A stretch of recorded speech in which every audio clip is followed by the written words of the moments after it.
This is a TP-LINK Wi-Fi range extender that supports dual band connectivity, both 2.4 GHz and 5 GHz frequencies. It also features one mesh support, allowing it to seamlessly integrate with your existing mesh network for extended uninterrupted coverage. I have been using this for quite a while now. It's really one of those install and forget devices, very reliable in normal conditions. However, there is one drawback. It stops working during power cuts. To solve this, I have purchased a new unit which I plan to power using a battery backup. In my next video, I will be unboxing it and tearing down the unit to show you what is inside. And in the next part, I will show you how I convert it to run on battery power. In order to configure this, you need to install this app in your mobile. When you open the app, it will display all your TP-LINK devices. Click on this button for adding a new device. Tap on here for adding a new range extender. Now you have to power up your device. Within a few seconds, the power LED becomes solid on. Now tap on this one. You will need to grant location and Bluetooth access to the app in order to scan and detect your Wi-Fi extender. Gently tap on this button. We have to make sure our Bluetooth has turned on. Now tap on here. Again you have to touch here to enable Bluetooth scanning. Tap here to go back.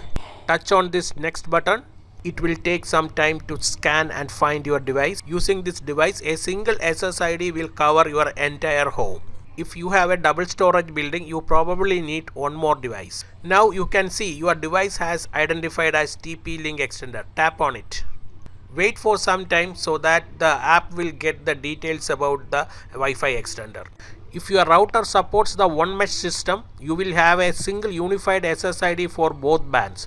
Otherwise, you will need to set up separate SSID for 2.4 GHz and 5 GHz networks. This is the admin password which is used for connecting the web UI inside the device. This is not the Wi-Fi password, so make it a strong one.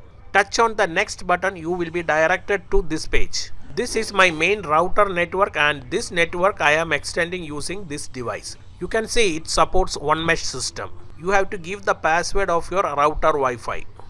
Now you have to select the 5 GHz band of your main router. If your 5 GHz band's password is different, then you can give it, otherwise you can keep the same. Tapping on the apply will save the configuration to the Wi-Fi extender. This process may take around 2 to 3 minutes depending on the device.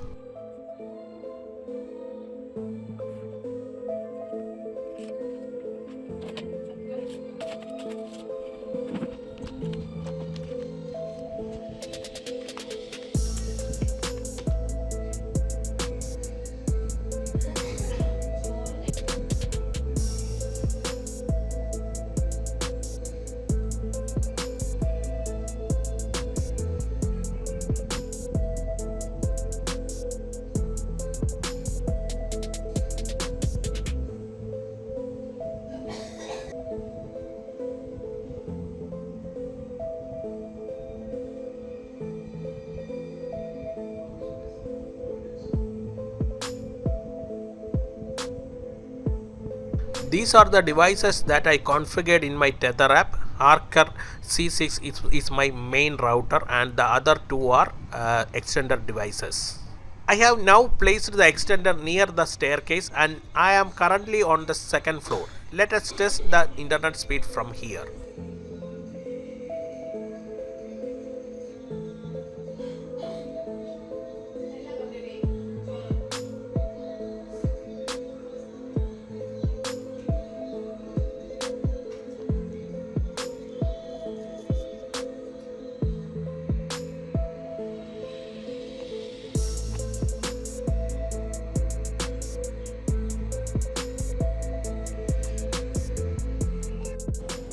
Very good network speed, right? By logging into the extended device, we can view all the connected clients on this device. However, client blocking isn't supported directly from the extender. For that, you will need to access your main Wi-Fi router to manage your blocked devices. You can see the clients which are connected to your 2.4 GHz band and 5 GHz band separately. You should have to enable both bands because some old laptops or mobiles will only connect to 2.4 GHz band. but newer mobile phones and laptops will connect to 5 GHz band. The main difference between these two bands is that the 2.4 GHz band offer a wider range but lower speed, while the 5 GHz band provides faster internet speed but with a shorter range. Now I will log into my main router and will show you how to block the connected devices.